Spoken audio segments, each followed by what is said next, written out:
TV news Chintamani ವೀಕ್ಷಕರಿಗೆ ಸ್ವಾಗತ. ಸಂಪೂರ್ಣ ಕೆಸರುಗದ್ದೆಯಾದ ಇಡ್ಲಿಪಾಳ್ಯ ರಸ್ತೆ.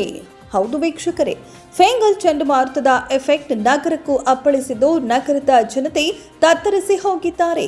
ವಾರ್ಡ್ ನಂಬರ್ 16ರ ಇಡ್ಲಿಪಾಳ್ಯದ ರಸ್ತೆ ಸಂಪೂರ್ಣ ಕೆಸರುಗದ್ದೆಯಾಗಿದ್ದು ನಗರವಾಸಿಗಳಿಗೆ ಎಲ್ಲಿಲ್ಲದ ಸಮಸ್ಯೆ ಎದ್ದು ಬಂದಿದೆ. ಹೌದು, ನಗರದ ಇಡ್ಲಿಪಾಳ್ಯದಲ್ಲಿ ರಸ್ತೆಯೊಂದು ಸಂಪೂರ್ಣ ಕೆಸರುಗದ್ದೆಯಾಗಿದ್ದು ಹಲವೆಡೆ ಚಿಕ್ಕ ಚಿಕ್ಕ ಕುಂಟೆಗಳು ಕಂಡುಬಂದಿದ್ದು ಸಾರ್ವಜನಿಕರ ಓಡಾಟಕ್ಕೂ ಪರದಾಡುವಂತಹ ಪರಿಸ್ಥಿತಿ ಎದುರಾಗಿದೆ. ಶಾಲಾ ಕಾಲೇಜು ವಿದ್ಯಾರ್ಥಿಗಳ ಓಡಾಟಕ್ಕೆ ಪರ್ಯಾಯ ಮಾರ್ಗದ ರಸ್ತೆಯನ್ನ ಅನುಸರಿಸುವಂತಹ ಪರಿಸ್ಥಿತಿ ಎದುರಾಗಿದೆ. ಇನ್ನು ಇದೇ ರಸ್ತೆ ಮಾರ್ಗದಲ್ಲಿ ಟ್ರ್ಯಾಕ್ಟರ್, ಕಾರು, ಗೂಡ್ಸ್ ವಾಹನಗಳು ಸಂಚರಿಸುತ್ತಿರುವ ಹಿನ್ನೆಲೆ ಅಲ್ಪ ಸ್ವಲ್ಪ ಸರಿ ಇದ್ದ ರಸ್ತೆಯೂ ಕೂಡ ಸಂಪೂರ್ಣ ಹಾಳಾಗಿ ಹೋಗಿದೆ. ಇನ್ನು ನಗರಸಭೆ ಹಾಗೂ ಸಂಬಂಧಪಟ್ಟ ಇಲಾಖೆ ಅಧಿಕಾರಿಗಳಿಗೆ ಈಗಾಗಲೇ ಹಲವು ಬಾರಿ ಮನವಿ ಸಲ್ಲಿಸಿದ್ರೂ ಕೂಡ ಯಾವುದೇ ಪ್ರಯೋಜನ ಇಲ್ಲದಂತಾಗಿದೆ ಎಂದು ವಾರ್ಡ್ನ ಜನತೆ ಆರೋಪ ಮಾಡಿದ್ದಾರೆ. ಇನ್ನು ಸಾಕಷ್ಟು ಮಂದಿ ದ್ವಿಚಕ್ರ ವಾಹನ ಸವಾರರು ಬಿದ್ದ ಗಾಯಗಳನ್ನು ಮಾಡಿಕೊಂಡು ಆಸ್ಪತ್ರೆಗೆ ದಾಖಲಾಗಿದ್ದಾರೆ ಎಂದು ಸದ್ಯ ಆರೋಪಿಸಿದ್ದಾರೆ.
ವಾರ್ಡ್ ನಂಬರ್ 16ನಿಂದ MKB ಸ್ಕೂಲ್ ಪಕ್ಕದಲ್ಲಿ ರೋಡ್ ಈ ತರ ಇದೆ. ಯಾರ ಗಮನಕ್ಕೂ ಬರ್ತಾ ಇಲ್ಲ.